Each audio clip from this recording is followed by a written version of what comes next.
Good morning everyone, nandito po tayo ngayon, nagbibilad po tayo ng tuyo, galing po ito sa Romblon.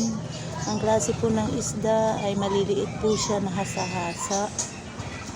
Sariwa pa po siya nung ginawa siyang tuyo, ika nga fresh from the sea.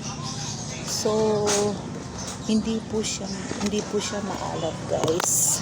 Shout out po kay Ma'am Susan na nagpapadala po sa akin ng mga tuyong ito para po pag rest day wala akong pasok, meron po akong extra income kahit na maliit na halaga, nakakatulong, malaki po itong natutulong.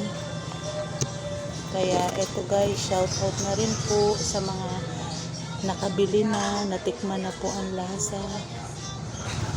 Masarap po siya na sabawan, may gulay, prito, or igigisa mo siya sa kamatis para matikman nyo naman po ang iba-ibang putahe ng tuyo, hindi lang po prito.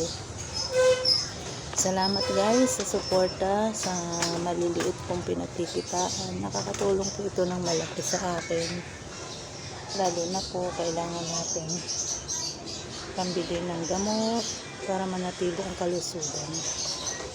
Try nyo po. Blessed morning everyone. God bless us all.